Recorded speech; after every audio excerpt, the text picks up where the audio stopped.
Lograron la ley de la música también con mucho esfuerzo. Esteban Agatielo es el secretario de la UMI, es abogado, es músico y tiene también mucho para contarnos, así que te damos la palabra. Gracias.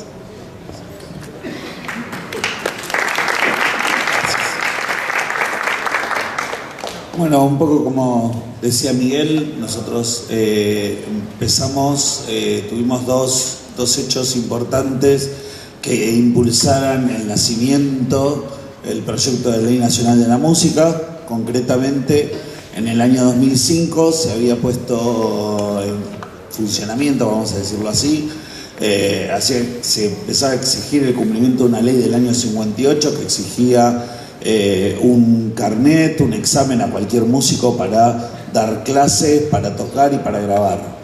Eso fue como un acto muy fuerte que generó mucha unión entre los músicos, más allá de los que estábamos organizados en la Unión de Músicos Independientes, en un colectivo mucho más grande que se llamó Músicos Convocados.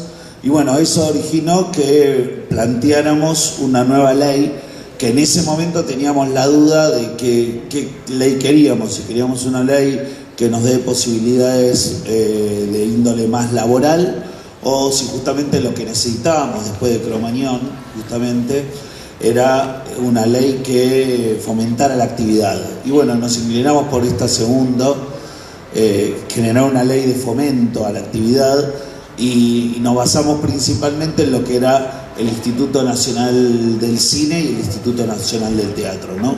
También tomando tal vez aprendiendo un poco de los errores y de las virtudes de cada uno de los dos, entes bastante distintos en su lógica, fue que redactamos entre muchísimos músicos la Ley Nacional de la Música.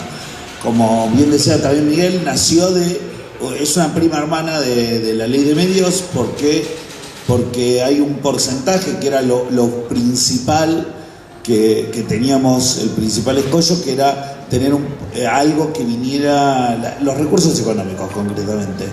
Ahí lo logramos cuando sale la Ley de Medios Audiovisuales, pudimos meter que un 2%, así en la trasnoche de la discusión, un 2% fuera el Instituto Nacional de la Música, ¿no? O sea, teníamos los recursos y todavía no teníamos ley, la verdad era esa. Así que fuimos impulsando la Ley de Medios Audiovisuales del 2009, la Ley Nacional de la Música del 2012, 3 años después, logramos que se sancionara esta ley. Esta ley que dice, crea el Instituto Nacional de la Música, que eso como principal objetivo. ¿Y qué es el Instituto Nacional de la Música? Bueno, da fomento a la actividad, principalmente es un órgano de fomento a la actividad. ¿Cuál es? Bueno, la música se expresa de muchas maneras, así que teníamos que generar por un lado lo que se llaman vales de producción, que subsidia, beneficia un pedazo de la producción de la música grabada, ya sea música grabada como fonograma, o sea un disco, digámoslo así, y también para lo que sea videoclip o filmación de un recital, ¿no?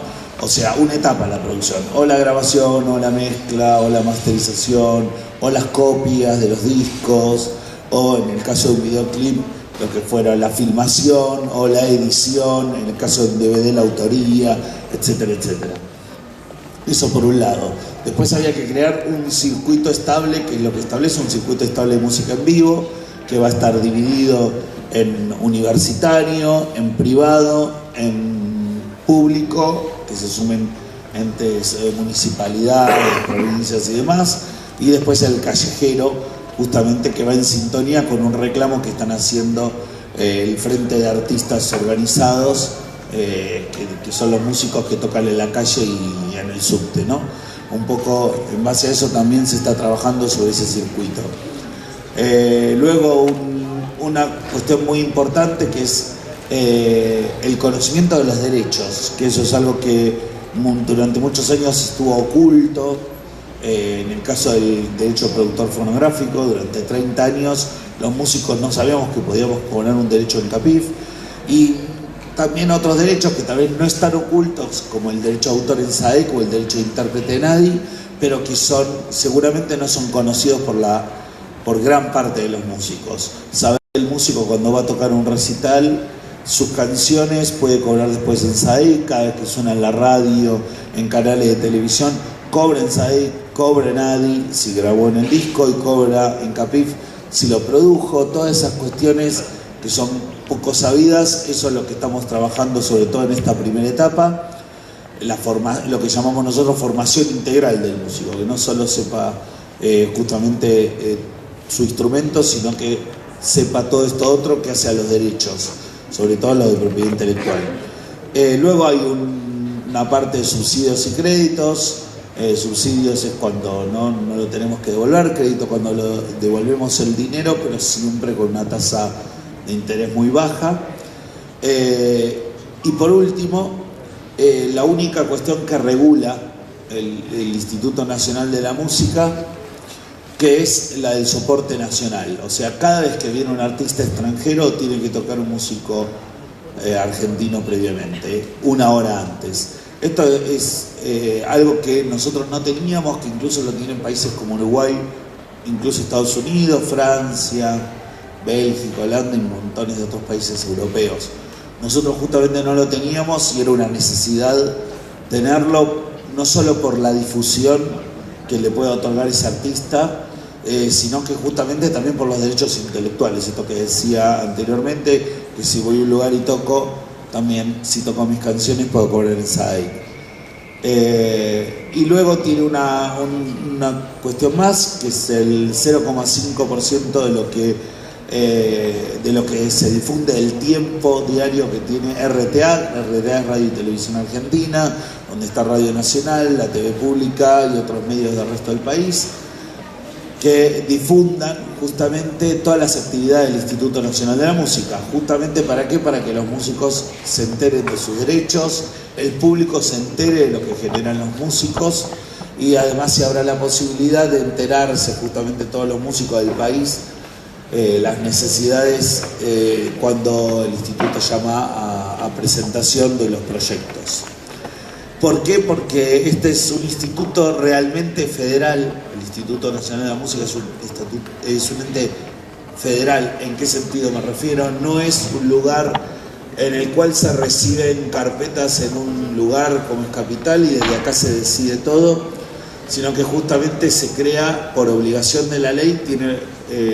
Hay que crear sedes regionales que tienen que ver con las regiones culturales de nuestro país, que son 6, con lo que habla la ley es justamente con el objetivo de que no solo haya una por región cultural, sino que haya una por provincia, y en aquellas provincias en que lo demanden más de una, como podría ser en concreto la provincia de Buenos Aires, la de Santa Fe y la de Córdoba, por su densidad poblacional.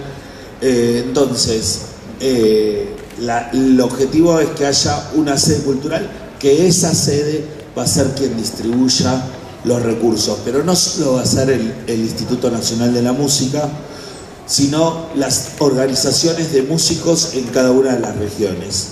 O sea, va a haber un representante del instituto junto con representantes de las organizaciones de músicos de cada una de las provincias y de las regiones culturales. Y ahí vuelvo a decir que esto tiene mucho que ver con la lógica de la ley de medios, porque somos nosotros, somos los músicos quienes tenemos que ser actores, en el sentido de sumarnos a la ley y poner en funcionamiento el instituto. El Instituto Nacional de la Música prevé solo como funcionamiento si existen organizaciones de músicos. En la región cultural y que no haya organizaciones de músicos no se pueden distribuir los recursos concretos. No es el Instituto Nacional de la Música otorgando a dedo los recursos, sino que justamente son los músicos organizados con el Instituto Nacional de la Música, obviamente como garantizador de que esos recursos se están distribuyendo de manera correcta, pero son las organizaciones de músicos. Como la ley de medios, detrás de cada artículo hay un actor que tiene que impulsarlo. Bueno, detrás del Instituto Nacional de la Música están los músicos organizados. ¿En qué estado está actualmente la ley nacional? Bueno, vuelvo a repetir, desde noviembre del 2012 es una ley, ya dejó de ser un proyecto, y actualmente tenemos el nombramiento de Diego Boris Macioco como presidente y Celsa Melgoulan como vicepresidente. Actualmente no tenemos hasta ahora recursos económicos, o sea, no contamos con la partida presupuestaria otorgada por el AFCA, que tiene que ver concretamente con un trámite interno que a veces, bueno, los tiempos burocráticos del Estado hacen que esto se extienda un poco, pero bueno, necesitamos lo que se llama SAF, que es un sistema administrativo financiero. Todo ente público, como una empresa privada, tiene que presentar sus balances, todo ente público tiene que presentar e ir marcando sus gastos e ingresos en este sistema administrativo financiero. Y bueno, esto para generar la transparencia de esto, hace falta muchos pasos, así que estamos esperando esto. ¿Cuándo lo vamos a tener esto? En principio, seguramente en marzo del año que viene, pero bueno, habría tal vez la posibilidad de contar con una partida pequeña para noviembre de este año, pero bueno, seguramente en marzo del año que viene estaremos contando con un Instituto Nacional de la Música que otorgue beneficios, que dé herramientas a los músicos que tanto las necesitamos, y que luego podamos tener sedes y demás para que haya un funcionamiento directo con todos los músicos. Muchas gracias.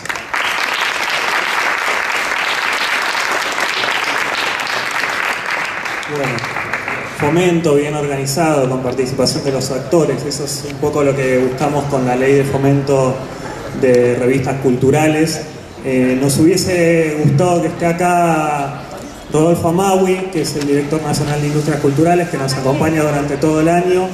Nos mandó una adhesión que dice: